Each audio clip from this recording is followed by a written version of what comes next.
நீங்கள் சட்ட ரீதியாக அவர் மீது வழக்கு பதிவு பண்ண வேண்டும் என்றால் அதற்கு பொருத்திய சட்டங்கள் உண்டு.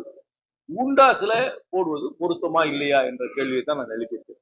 அவர் என்னை பத்தியே நிறைய விமர்சனம் பண்ணியிருக்காரு. விமர்சனம் பண்ணாத ஆளே கிடையாது. என்னையும் பிரிச்சு நிறைய விஷயத்துல அவரு கொச்சையான கருத்து தான் சொல்றாருன்றத, கொச்சை மட்டும் இல்ல பொய்யான கருத்துகள், மிகைப்படுத்தி சொல்ற கருத்து எல்லாம் சொல்லக்கூடிய ஆள் தான். அதனால அவர் சொல்ற கருத்துக்கெல்லாம் நான் ஒன்னும் வக்காலத்து வாங்கல. அது சொல்றது ரைட்டுன்னு நான் சொல்லல. அவர் ஒரு அடக்கமாக பேசுவது கிடையாது. அநாகரிகமாக பல கருத்துக்களை சொல்கிறார் என்பதெல்லாம் முழுமையாக ஏற்றுக்கொள்கிறேன். ஆனால் அதையெல்லாம் அதற்கு மேல வழக்கு பதிவு பண்ண வேண்டும் என்றால் அதற்கு தனியாக அதுல மற்ற செக்ஷன்ல தான் போட முடியும். கூண்டாஸ் பொருந்துமா இல்லையா?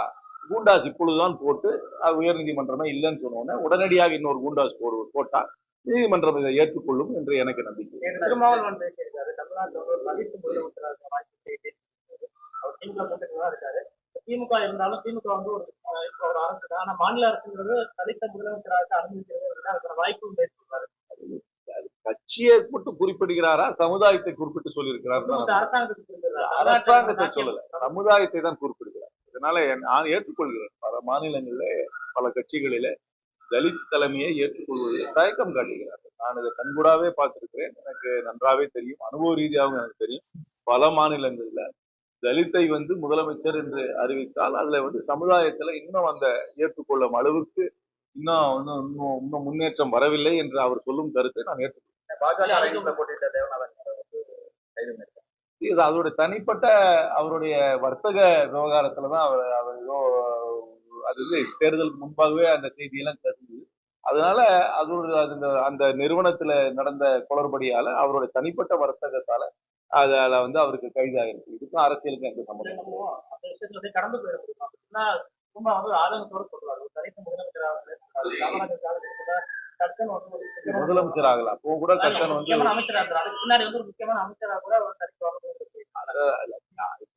முக்கியமான அமைச்சராக வரலன்றது ஆட்சி செய்கின்ற அரசியல் கட்சிகளை தான் நீங்க கேட்டு வரும். ஆனால் ஒரு முதலமைச்சராக வரவில்லை என்பது ஒரு சோசியலாஜிக்கல் பாயிண்ட். சமுதாய ரீதியாக ஒரு தலித்தை முதலமைச்சராக ஏற்றுக்கொள்ளும் அளவுக்கு என்னை பொறுத்தவரைக்கும் பல மாநிலங்களில் இன்னும் சூழல் வரவில்லை என்று அவர் சொல்லும் கருத்தை நான் ஏற்றுக்கொள்கிறேன். பல மாநிலங்களும் தமிழ்நாடு ஒப்பிட முடியாது. என்னவா இருந்தாலும் இங்கே அந்த சூழல் இன்னும் அந்த சமுதாய சூழல் வரவில்லை என்று அவர் சொல்லும் கருத்தை நான் ஏற்றுக்கொள்கிறேன்.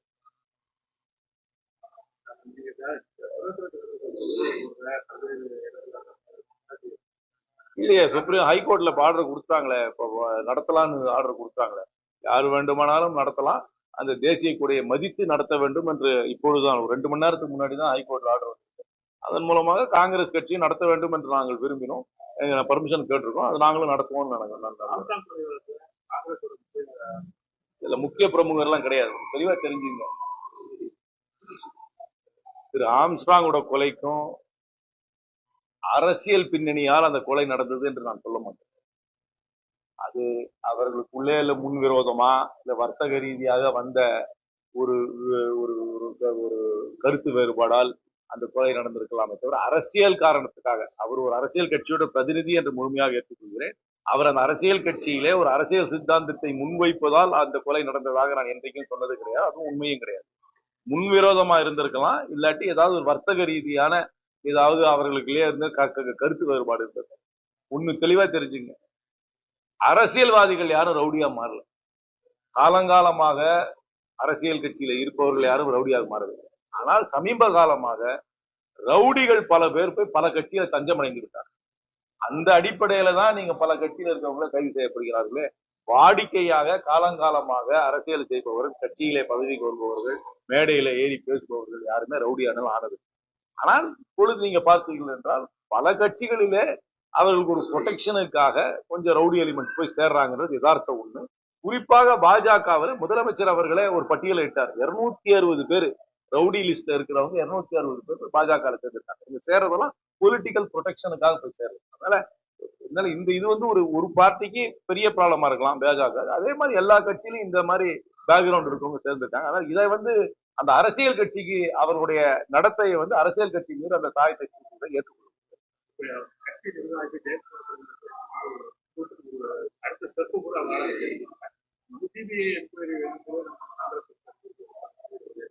அது கொலையா தற்கொலையா என்று ஃபர்ஸ்ட் வந்து முடிவு பண்ணணும். முடிவு பண்ண அப்புறம் காவல்துறை நிச்சயமாக விரைவில் வந்து அதுல வந்து அவர்கள் கொலையாக இருந்தால் அதற்கு யார் காரணம் என்று கண்டுபிடிக்கணும். தற்கொலையாக இருந்தா யாராவது தூண்டினாங்களா, யாருடைய கொடுத்த மன அழுத்தத்தால் நடந்தான்றது கண்டுபிடிக்கணும்.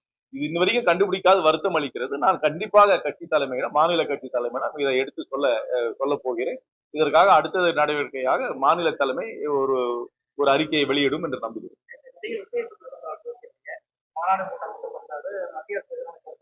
மத்திய அரசுல எனக்கு கட்சி ஆரம்பிக்கிறேன்னு சொல்லியிருக்காரு, சேர்த்துக்கிறேன். ஆனா அவரோட நிலைப்பாடு என்ன? சப்போஸ் ஹிண்டன்பர்க் ரிப்போர்ட்டை பத்தி அவரோட நிலைப்பாடு என்ன? ஹிண்டன்பர்க் ரிப்போர்ட்னால செபி தலைவர் ராஜினாமா செய்யணுமா வேண்டாமா? ஹிண்டன்பர்க் ரிப்போர்ட்டை அவர் ஏற்றுக்கொள்கிறாரா இல்லையா? அதானி குழுமத்தை பத்தி அவருடைய கருத்து என்ன? ஜிஎஸ்டியை பத்தி அவருடைய கருத்து என்ன? காவிரியை பத்தி அவருடைய கருத்து, நீட்டை பத்தி ஒன்று சொல்லியிருக்காரு. நீட்டை தவிர வேற என்ன கருத்து? அக்னிவீர் திட்டத்தை பத்தி அவருடைய கருத்து என்ன? அதனால ஒரு விஷயத்தை பத்தி அவர் கருத்து சொல்லுங்க. என்கவுண்டரை பத்தி அவருடைய கருத்து என்ன? அப்புறம் வந்து ஆணவ கொலையை பற்றி அவருடைய கருத்து என்ன? கருத்தை சொல்லாமல் ஒரு அரசியலுக்கு வருகிறார் என்றால் அவரை பற்றி நான் எப்படி இடை போட முடியும்?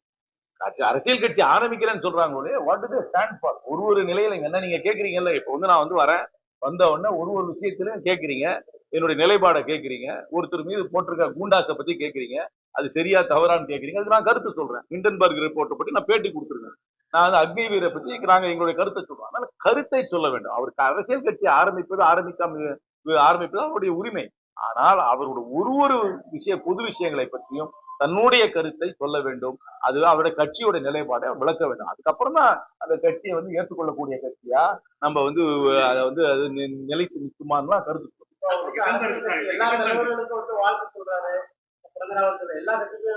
That is not politics. That is just basic courtesy. ரைட்டுங்க. அப்புறம் ஹிண்டன்பர்க் பத்தி சொல்லலாமே. இன்னைக்கு ஹிண்டன்பர்க் நடந்திருக்கு. ஹிண்டன்பர்க் அறிக்கையை வந்து அது அவருடைய கருத்து என்ன? செபி தலைவர் வந்து ராஜினாமா செய்ய வேண்டுமா, இல்ல இதை வந்து மற்ற கட்சிகள் பாஜக சொல்லும் கருத்தோட ஒத்து போகிறாரா? பாஜக வந்து ஹிண்டன்பர்க் ரிப்போர்ட் வந்து காங்கிரஸ் கட்சியோட சதி அப்படின்னு சொல்றாங்க. நாங்க வந்து இது தனியார் ஒரு நிறுவனம் வந்து கொடுத்திருக்க அறிக்கைன்னு சொல்றோம். அது விஜயோட கருத்து என்ன? அக்னிவீர் திட்டத்தை பத்தி விஜயோட கருத்து என்ன? ஜிஎஸ்டி பற்றி அவரோட கருத்து என்ன?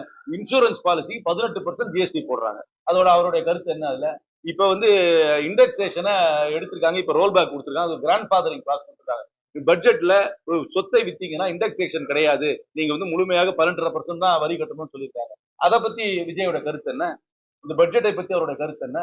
இப்ப பங்களாதேஷ்ல நடக்கிற ஆட்சி மாற்றத்தை பத்தி அவரோட கருத்து என்ன? கருத்தை சொல்ல வேண்டும். கருத்தை சொல்லாம என்னை வாழ்த்து தெரிவிச்சேன், உங்களுக்கு பிறந்த நாள் வாழ்த்து தெரிவிச்சேன், சுதந்திர தின வாழ்த்து தெரிவிச்சேன்னா that is not political stand. That is just basic கர்ட்டசி.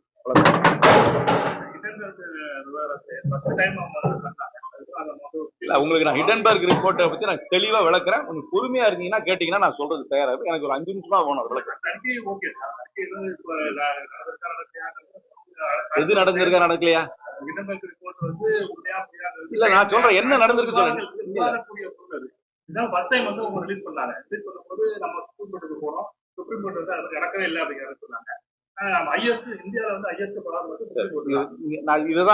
இந்த விளக்கத்தை தான் நான் கொடுக்கறதுக்கு 5 நிமிஷம் வேணும். பொறுமையா நீங்க கேட்டீங்கன்னா நான் சொல்றேன். இதுதான் கிளியரா எக்ஸ்பிளைன் பண்றேன். 3 தடவை பண்ணிட்டேன், 4வது தடவை இப்ப பண்றேன். முதல் முறையாக ஹிண்டன்பர்க் ரிப்போர்ட் 1 வருஷத்துக்கு வரதுக்கு முன்னாடி என்ன சார்ஜ் வச்சாங்க? பப்ளிக் லிமிடெட் கம்பெனில ஒரு ப்ரொமோட்டர் குரூப் வந்து 75% ஷேருக்கு மேல வாங்கக்கூடாது, வச்சுக்க கூடாது என்பதுதான் சட்டம், நம்ம ஊர் சட்டம், செபியோட சட்டம். ஆனா ஹிண்டன்பர்க் ரிப்போர்ட்ல என்ன சொல்லியிருக்காங்கன்னா, அந்த லிமிட்டை தாண்டி அதானி குடும்பம் வந்து ஷேர் வாங்குறாங்க. எப்படி வாங்குறாங்க? அவங்க பிசினஸ்ல ஓவர் இன்வைஸ் பண்றாங்க. ஒரு 10 ரூபா பொருளை அவங்க கான்ட்ராக்ட் கொடுக்கும்போது 15 ரூபாய்க்கு வாங்கி அந்த 5 ரூபாயை பின்னாடி கிக் பேக்கா வாங்கி அதை வெளிநாட்டுக்கு அவங்க அண்ணா வினோத் அதானி ஒருத்தர் இருக்காரு, அவருக்கு அதை அனுப்பி வினோத் அதானி ஒரு ஃபண்டில் அந்த பணத்தை போட்டு அவங்களே அவங்க ஷேர் விலையை வாங்கி ஷேர் விலையை கூட்டாங்க. அது பேரு ரவுண்ட் ட்ரிப்பிங். இதுதான் ஃபர்ஸ்ட் அவங்க ஹிண்டன்பர்க் ரிப்போர்ட்ல கொடுத்த சார்ஜ், சீரியஸ் சார்ஜ். இதை தான் காங்கிரஸ் கட்சி வந்து ஒரு கூட்டு பாராளுமன்ற குழு மூலமா விசாரிக்க வேண்டும் என்று சொன்னோம். இதெல்லாம் விசாரிக்க முடியாது, சுப்ரீம் கோர்ட்ல நாங்க ரிப்போர்ட் கொடுக்கிறோம்னு சொல்லி செபி போய் ரிப்போர்ட் கொடுக்குறாங்க. என்ன ரிப்போர்ட் கொடுக்குறாங்க? இந்த மாதிரி இந்த ரவுண்ட் ட்ரிப்பிங்க்கு யூஸ் பண்ண நிறுவனங்கள் ஃபண்டுகளை எல்லாம் யார் அதுக்கு அல்டிமேட் பெனிஃபிஷரி, யார் அதுக்கு முதலாளின்னு எங்களுக்கு தெரியாது.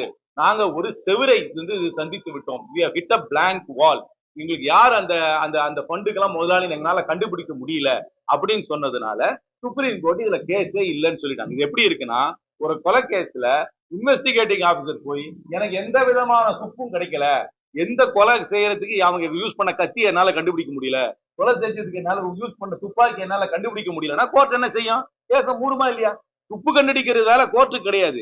அவங்களுக்கு முன்னாடி வைக்கிற எவிடன்ஸை வச்சுதான் கோர்ட் தீர்ப்பு தரும். செபி தான் எவிடன்ஸ் கொண்டு போய் கொடுத்துருக்கணும். செபி போய் என்ன சொல்றாங்க, எங்களால எந்த விதமான எவிடன்ஸும் கண்டுபிடிக்க முடியல, அதனால அதனால சுப்ரீம் கோர்ட் மூடிச்சு. ரெண்டாவது வந்திருக்க ஹிண்டன்பர்க் போர்ட்ல என்ன சொல்றாங்கன்னா, 2015ல திருமதி மாதவி பூரி புட்ச் இன்னைக்கு செபிக்கு தலைவராக இருக்காங்க. அவங்க தனிநபராக இருக்கும்போது அவர்களும் அவருடைய கணவரும் இந்த ஒரு 2015ல சிங்கப்பூர்ல இருக்கும்போது ஒரு ஃபண்ட்ல இன்வெஸ்ட் பண்றாங்க. அந்த இன்வெஸ்ட் பண்ணது தப்பே கிடையாது. அவங்க தனிநபர், அவங்க எப்படி வேணா இன்வெஸ்ட் பண்ணலாம், அதுல தப்பே கிடையாது. இன்வெஸ்ட் பண்றாங்க.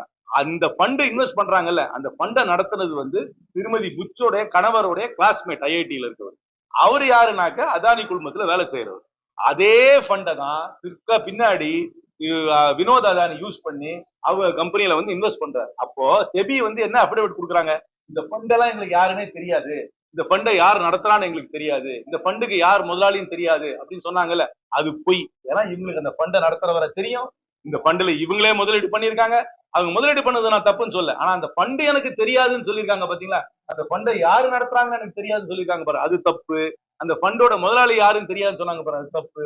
ஒரு சுப்ரீம் கோர்ட்ல ஒரு அபிடவிட் போட்டீங்கன்னா, எந்த கோர்ட்லயும் கீழ் கோர்ட்ல அபிடவிட் போட்டாலும் எனக்கு தெரிஞ்சது நான் சொல்வதெல்லாம் உண்மைன்னு அபிடவிட் போடுறோம். அதனால செபி போட்ட அபிடவிட் முழுக்க முழுக்க பொய். அந்த பொய்யான அபிடவிட்டை போட்டதற்கு இவர்கள் பதவி விலக வேண்டும். எப்படி ஒரு செபி, அதாவது ஒரு கண்காணிக்க வேண்டிய பங்கு சந்தையை கண்காணிக்க வேண்டிய அமைப்பு வந்து ஒரு பொய்யான அபிடவிட்டை போட்டிருக்காங்க, அதுதான் சார்ஜ். அதை தான் காங்கிரஸ் கட்சி சொல்லுது. அதனாலதான் திருமதி மாதவி பூரி புட்ச் அவர்கள் பதவி ராஜினாமா செய்ய வேண்டும். ஏன்னா அவங்களுக்கு எனக்கு இந்த கம்பெனி யாருன்னு தெரியாதுன்னு செபி போட்ட அபிடவிட் முழுக்க முழுக்க போய். ஏன்னா இவர்களுக்கு அந்த கம்பெனி யாருன்னு தெரியும், ஏன்னா இவர்கள் அந்த கம்பெனியிலே முதலீடு செய்திருக்கிறார்கள். இவர்கள் முதலீடு செய்து தவறு இல்லாவிட்டாலும் அவர்களுக்கு யார் அந்த கம்பெனியை நடத்துறாங்கன்னு தெரியும். அதே ஃபண்டு தான் இந்த அதானி குடும்பத்துல அவங்க லிமிட்டுக்கு மேல ஷேர் வாங்குறதுக்கு உதவுனது. அந்த ஃபண்டை தான் வினோத் அதானி பயன்படுத்துறாரு. எங்க இருந்து பணம் வினோத் அதானிக்கு போய் எப்படி வினோத் அதானி அந்த ஃபண்டுக்கு பணம் போட்டு எப்படி அந்த பணம் இங்க வந்துச்சுன்னு தான் விசாரிக்க வேண்டும். அதை போய் விசாரிக்கும் பொழுதுதான் முதல்ல வந்து எங்களுக்கு எந்த விதமான ஆதாரமும் கிடையாதுன்னு செபி சொன்னதுனால கேஸை மூடிட்டாங்க. இப்ப என்ன தெரியுதுன்னா, இவங்களுக்கு யார் அந்த ஃபண்டுனே தெரிஞ்சிருக்கு, இவங்க சரியா விசாரிக்கல, அதனால இவங்க ராஜினாமா செய்ய வேண்டும் என்று கிடையாது. ஹர்ஷத் மேத்தா ஸ்கேம் வேற, இது வேற. ஹர்ஷத் மேத்தா தானா எந்த கம்பெனியும் நடத்தல, கன்ஃபியூஸ் பண்ணிக்காது. Harshad Mehta was merely a stock broker, அவ்வளவுதான். இவர் வந்து அப்படி கிடையாது. இவங்க சொந்த கம்பெனிலேயே லிமிட்டுக்கு மேல ஷேர் வாங்குறாங்க. இது பேர் ரவுண்ட் ட்ரிப்பிங். இவங்க வந்து ஓவர் இன்வைஸ் பண்றாங்க, பணத்தை வெளியே எடுத்து வெளிநாட்டுக்கு அனுப்புறாங்க, வெளிநாட்டுக்கு அவங்க பணத்தையே எடுத்து அவங்க ஷேரையே திருப்பி வாங்குறாங்க. ஹர்ஷத் மேத்தாவும் ஸ்டாக் மார்க்கெட் நடந்த குளறுபடி. ஆனா அதுக்கும் இதுக்கும் கம்பேர் பண்ணாதீங்க, அது கம்ப்ளீட்லி வேற இஷ்யூ, இது கம்ப்ளீட்லி வேற இஷ்யூ. ராகுல் காந்தி இதுல இன்வெஸ்ட் பண்ணிருக்காரு, அவரும் எதுல இன்வெஸ்ட் பண்ணிருக்காரு? நானும் தான் பண்ணிருக்கேன், நானும் தான் ஷேர் மார்க்கெட்ல இன்வெஸ்ட் பண்ணிருக்கேன். 4 கோடி அவருக்கு லாபம் கிடைச்சது. அதனால என்ன, ராகுல் காந்தி வந்து இந்தியாவுடைய ப்ரோக்ராம் நான் கூட தான் இன்வெஸ்ட் பண்ணிருக்கேன் ஸ்டாக் மார்க்கெட்ல. இந்தியாவில எல்ஐசியில யார் யார் பாலிசி வச்சிருக்காங்களோ அவங்க எல்லாம் கூட தான் ஸ்டாக் மார்க்கெட்ல இன்வெஸ்ட் பண்ணிருக்காங்க. யார் யார் பிக்சட் டெபாசிட் எல்லாம் பேங்க்ல வச்சிருக்காங்களோ அவங்க கூட தான் பண்ணிருக்காங்க. ஸ்டாக் மார்க்கெட்ல வந்து ஒண்ணு தயவு செய்து ஒண்ணு தெரிஞ்சுங்க, ஸ்டாக் மார்க்கெட்ல வந்து யார் வேணாலும் வாங்கலாம், அது வந்து தப்பு கிடையாது. உங்களுடைய சொந்த பணத்தை, வரி கட்டின பணத்தை நீங்க எங்க வேணா முதலீடு செய்யலாம், அது லாபம் வரும். லாபம் நான் வச்சிருக்கேன், ஸ்டாக் வச்சிருக்கேன், சில ஸ்டாக் நல்லா இருக்கு, சில ஸ்டாக் நல்லா இல்ல, இது வந்து குற்றமே கிடையாது. இன்கம் டாக்ஸ்ல நான் கணக்கு காமிக்கணும், நான் கணக்கு கேட்டு வாங்கின பணத்தை வந்து முதலீடு செய்யணும். அதைத்தான் ராகுல் காந்தி செய்திருக்காரு. ராகுல் காந்தியோடைய ஸ்டாக் மார்க்கெட்டோட ஸ்டாக் வந்து கூறி போச்சுனால அதுதான் அதுக்கு அதை எந்த வகையில குற்றச்சாட்டு சொல்றீங்க? அதை என்ன வகையில குற்றச்சாட்டு சொல்றீங்க? அவர் ஏதாவது சட்டம் போட்டாரா? அவரை ஏதாவது ஒரு கம்பெனி ஹெல்ப் பண்றதுக்கு? அதெல்லாம் கிடையவே கிடையாது. கண்டிப்பாக பலனடைஞ்ச, நான் கூட பலனடைஞ்சிருக்கேன். ராகுல் காந்தி மட்டும் இல்ல, நான் பலனடைஞ்சிருக்கேன்.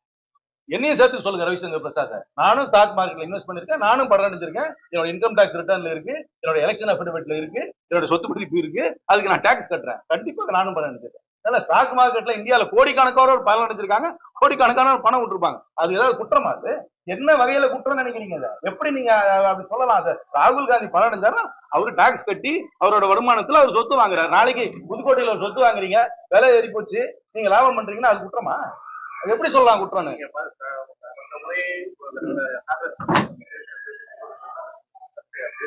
சர்ச்சை இல்ல, வரவேற்பு வந்தது, சர்ச்சையே கிடையாது. ஒரு சில பேர் வரவேற்றாங்க, ஒரு சில பேர் ஒரு எந்த இடத்துலயும் சார் தெளிவாக தெரிஞ்சு கொள்ளுங்கள், ஒரு நபரை தவிர யாரிடமிருந்தும் சர்ச்சை வரவே இல்லை. அத்தனை காங்கிரஸ் நண்பர்களிடமிருந்தும் வரவேற்பு, பாராட்டு தான் வந்தது. அதே கூட்டணி வந்து நம்ம சட்டத்தை கேட்கும்போது என்னுடைய யார் தயவும் தேவையில்லைங்கிறது அவர் எங்களுடைய கூட்டணி கட்சியை நாங்கள் மதிக்கிறோம். அவர்களுக்கு ஒரு கருத்து உண்டு, எங்களுக்கு ஒரு கருத்து உண்டு. எல்லா கருத்திலும் நாங்கள் அவர்களோடு ஒத்து போக வேண்டும் என்ற அவசியம் கிடையாது. இந்தியாவிலே ஒரு ஜனநாயக ஆட்சி வர வேண்டும், இந்தியாவிலே ஒரு மதசார்பற்ற ஆட்சி வர வேண்டும், மாநிலங்களை மதிக்கின்ற ஆட்சி வர வேண்டும் என்ற கொள்கையிலே காங்கிரஸ் கட்சியும் திராவிட முன்னேற்றம் ஒத்துமை. பிஜேபி கூட நீங்க ஒத்து போறீங்களா சார்? பிஜேபி வந்து கூட்டணி 2026 கூட்டணி ஆட்சிதான் அவங்க வந்து சொல்றாங்க.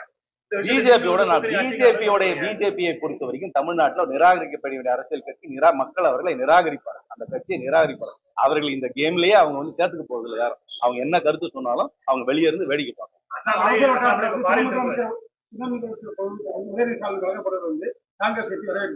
அதிமுக வந்து தகுதி இல்லைன்னு சொல்றாங்க. ஒரு முதலமைச்சருக்கு முழு அதிகாரம் உண்டு. யாரை வேண்டுமானாலும் அமைச்சராக்கலாம், யாரை வேண்டுமானாலும் பதவி நீக்கம் செய்யலாம், யாருக்கு வேண்டுமானாலும் பதவி உயர்வு தரலாம். அது முழுக்க நம்ம அரசியல் சாசனத்துல முதலமைச்சருக்கு கொடுக்கப்படுகின்ற உரிமை. அந்த உரிமை தமிழ்நாட்டு முதல்வர் மாண்புமிகு மு.க. ஸ்டாலினுக்கு.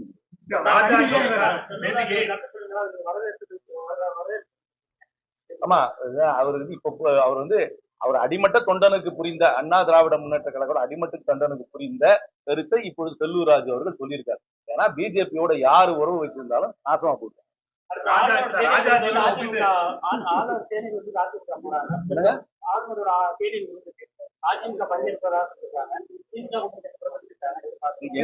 எங்களுடைய கட்சி தெளிவாக எங்களுக்கு அறிக்கை கொடுத்திருக்கிறார். இந்த ஆளுநர் கொடுக்கும் தேநீர் விருந்துக்கு நாங்கள் கலந்து கொள்ள போவதில்லை. ஏனால் இந்த ஆளுநர் அரசியல் சாசனத்தை தாண்டி அத்துமீறலாக செயல்படுகிறார். அதை கண்டித்து நாங்கள் அவங்க கட்சி அவங்க முடிவு பண்ணலாம். ஏங்க அவங்க எங்க போறாங்கன்றது என்ன எப்படி கேட்கலாம்? அவங்க தனி கட்சி, அவங்க முடிவு எடுக்கிறாங்க. எங்க கட்சி முடிவு எடுத்துட்டு போகலன்னு அதை நான் ஏத்துக்கிறேன், நான் நடந்துக்கலாம்.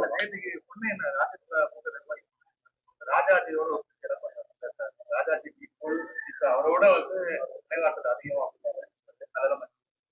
இதற்கு நினைவாற்றல் குறைஞ்சு போச்சுன்னு இருக்கும்.